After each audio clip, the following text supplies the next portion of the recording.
నమస్తే కిరణ్ టీవీ భక్తి ప్రేక్షకులకి స్వాగతం. ప్రస్తుతం మనతో పాటు ఉన్నారు ప్రముఖ ఆధ్యాత్మికవేత్త, జ్యోతిష వాస్తు పండితులు, లలితా అమ్మవారి ఉపాసకులు నానాజీ పట్నాయక్ గారు. నమస్కారం గురుగారు. శ్రీమాత్రే నమః. గురుగారు, శుక్రుడు కనుక మనకి అనుకూలంగా ఉంటే వాళ్ళకి ఎక్కువ కోటీశ్వరులు అయ్యే యోగం ఉంది అని చెప్తూ ఉంటారు.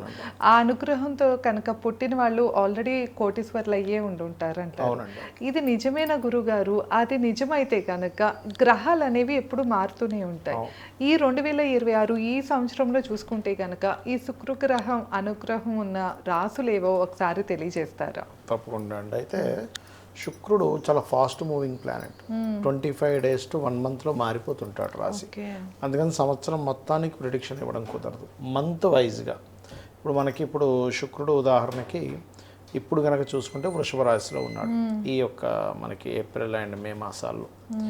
సో ఇప్పుడు ఉండేటువంటి శుక్రుడు ఒక 25 days వృషభంలో ఉంటాడు కాబట్టి అది ధనాన్ని ఇచ్చే కారకుడు. మనకి లిక్విడ్ క్యాష్, లగ్జరీ, కార్లు, వెహికల్స్, ఒక మంచి గృహము, మంచి జీవిత భాగస్వామి, అందమైన వస్తువులు, అంత అందంగా ఉండే ఇదంతా కూడా శుక్రుడు ఇస్తాడు. అయితే అదే శుక్రుడు ఆ లగ్నానికి పాప అయితే కనుక ఇబ్బందిని ఇస్తాడు. అంటే ఎలా అంటే ఇప్పుడు మనం మేషం వారు ఉన్నారు, ఈ మంత్ తీసుకుందాం ఉదాహరణకి.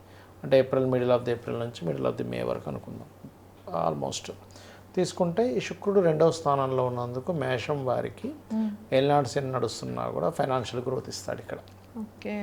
అదే వృషభం వారికి గనక తీసుకుంటే కంఫర్ట్, అమ్మయ్య ప్రశాంతంగా ఉన్నాననే ఫీలింగ్ ఇస్తాడు. ఇదే శుక్రుడు మిథునం వారికి వీళ్ళకి ఏం చేస్తాడంటే ఇన్వెస్ట్మెంట్ రైట్ టైం అనమాట. 12వ స్థానం ఇన్వెస్ట్మెంట్ హౌస్లో ఉన్నాడు కదా. సో అందుకని this is the right time investment చేయడానికి.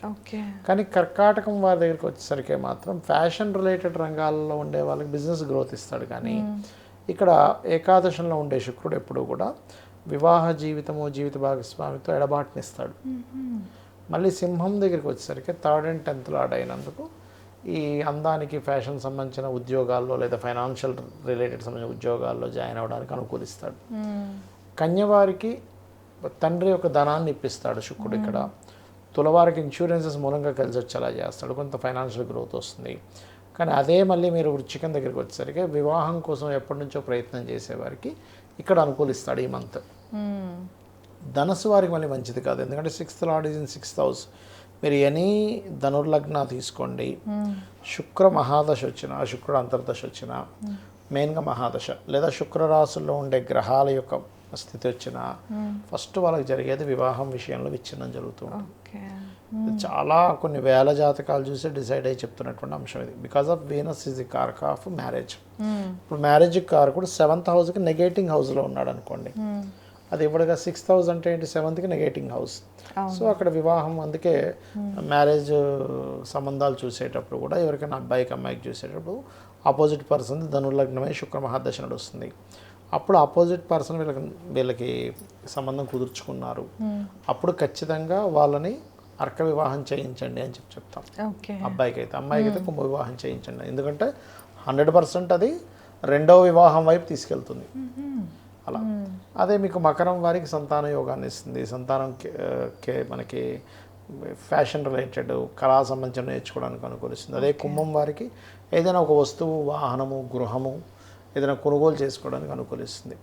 అండ్ మీనం వారికి కనుక చూసుకుంటే పర్టికులర్గా 3వ స్థానంలో శుక్రుడు ఉన్నాడు కాబట్టి కొంతమంది కళాకారులు, స్త్రీలతో పరిచయాలు పెరుగుతాయి. అలా శుక్రుడు జనరల్గా అందరికీ ఫైనాన్షియల్ గ్రోత్ ఇచ్చేదైతే వాళ్ళ భావనలో ఎక్కడున్నాడు అనే దాన్ని బట్టి ఉంటుంది. ఇప్పుడుండే గోచారం బట్టి ఇలా ఉంటుంది.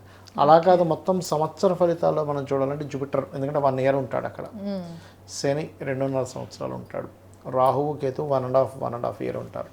కాబట్టి సంవత్సరం మొత్తం ఎలా ఉంటాడు అన్నప్పుడు ఈ గ్రహాలు తీసుకోవాలి. ఇది మంత్ వైజ్గా చూసుకునేటప్పుడు శుక్రుడిని ఇప్పుడు ఇక్కడ ఉన్నాడు, నెక్స్ట్ మంత్ మళ్ళీ మిథునంలోకి మారుతాడు, అప్పుడు వృషభం వారికి ధనయోగాన్ని ఇస్తాడు. కర్కాటకం వారికి ఫైనాన్షియల్గా అంటే ఏదైనా ఇన్వెస్ట్మెంట్స్కి మంచి ఫలితాలు ఇస్తాడు. సో ఇలా చూసుకోవాలి.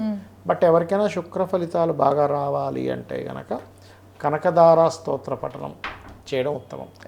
కనకదార స్తోత్రం చేయడం ఉత్తమం. అండ్ లలితా సహస్రనామాల్లో 2 నామాలు ఉన్నాయి.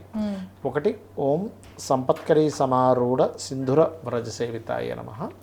రెండవది ఓం ధర్మాధ్యక్ష ధనాధ్యక్ష ధనధాన్య వివర్ధనీయ నమః.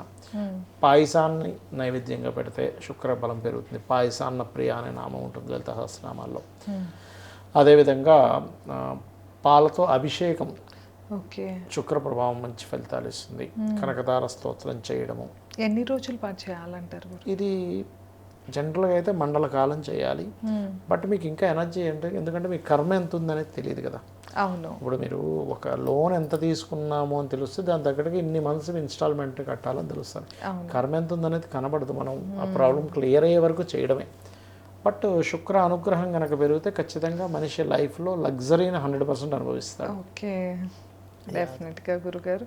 అయితే ప్రస్తుతం ఈ శుక్రగ్రహ అనుగ్రహం ఉన్న రాసులు అయితే కనుక మనకి వచ్చేసి ఇప్పుడు ప్రజెంట్ ఉన్న కండిషన్లో అయితే వృషభం, మేషం. ఎందుకంటే వృషభంలో శుక్రుడు ఉన్నాడు కాబట్టి. అంటే ఒక్కొక్క రాశికి ఒక్కొక్క రకమైన అనుగ్రహం ఇస్తాడు అంటున్నా.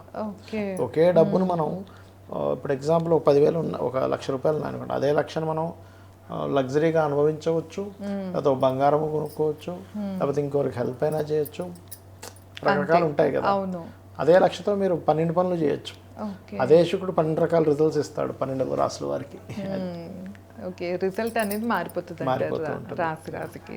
బట్ ఫైనాన్షియల్ గ్రోత్ మాత్రం ఎక్కువగా ఇచ్చేది ఇప్పుడున్న కండిషన్లో మేషానికి, వృశ్చికానికి ఎక్కువగా ఇస్తాడు. ఓకే, ధన్యవాదాలు గురుగారు. శ్రీమాత్రే నమః.